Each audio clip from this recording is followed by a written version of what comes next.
Well, hi, I'm James. You are? Dakota. Dakota. What's the name? Jocelyn. Jocelyn? Ashley. Ashley?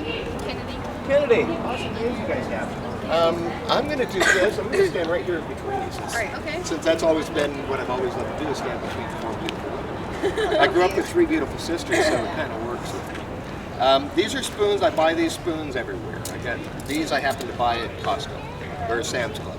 Check them out. Make sure that they're real spoons. These are the bigger ones. These are soup spoons.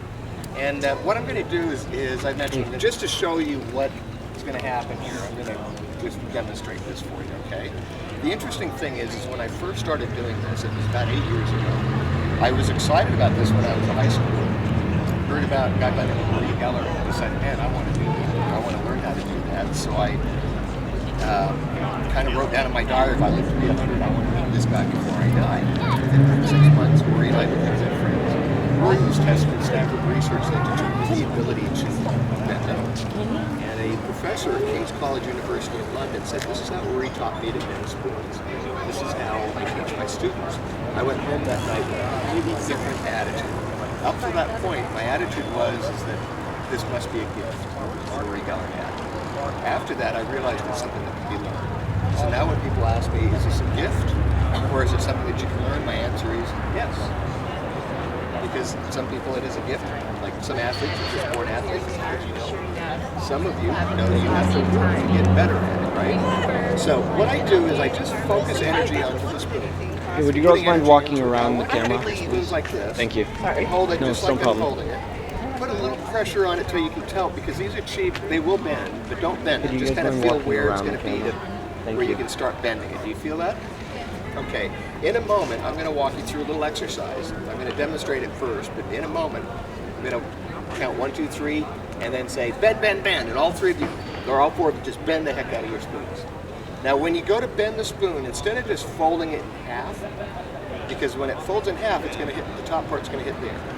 So once it gets soft, when you bend it so that it kind of misses. You understand what I mean? So when you bend it, it goes like this. And sometimes if you do that, you can get it to bend several times. As I rub this in my mind, I'm just thinking over and over, bend, melt, bend, melt. The interesting thing is I get a point where I can feel the metal start to get a little bit tender. It's almost like it's waxed. Here, I'll show you what I mean. Now this is a little advanced. This is what you're going to do today, but let's see. Bend.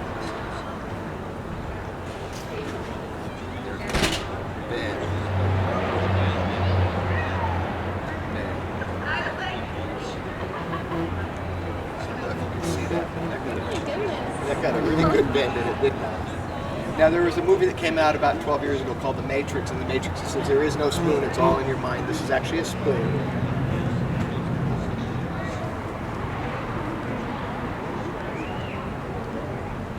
You can see that's like pretty crazy.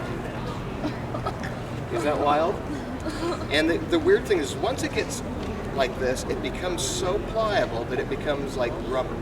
And I can just twist it up. And you can see, this is like, I mean, you can see that's really a badly bent. Oh my gosh. Okay, so are you guys ready to do this? Yeah. Okay, grab your spoons like this.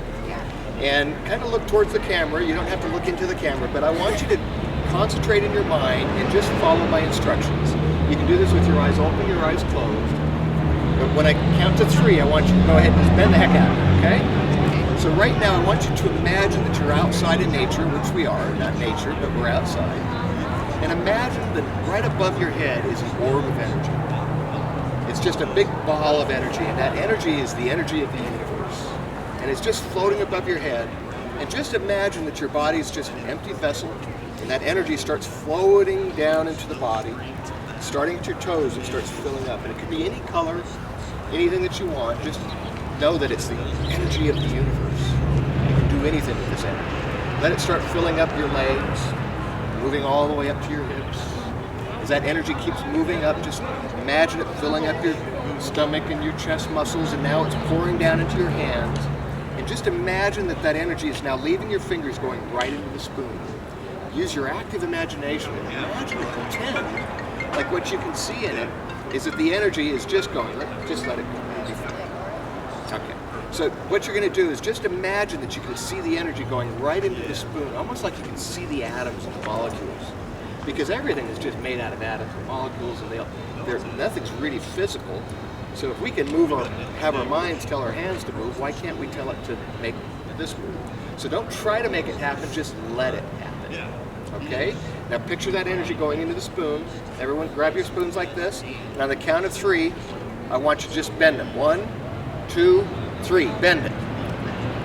And look at this. Mine's going around. How about you? Let's see. You got to go hold them up to the camera, everybody. Mine got to. Oh, you got to twist them here. Look at this. We got a champion here. Woo! And but you all did it. You were all able to do it. You didn't all get a twist, but you all got that bend in. That's pretty cool, isn't it? That's awesome. Look at the smiles on their faces. Ladies, give yourselves a big bow. And thank you for Ogden High School Tigers. Go Tigers! Woo-hoo! Awesome. Thank you, Star. Thank you. Well, that's cool. And keep these as souvenirs. Who wants this one? I do. And I got another badly bent one here too. You have a bed. There's another bent one. You have That two wouldn't be bed fair that ones. you all don't have one. Do you all want one?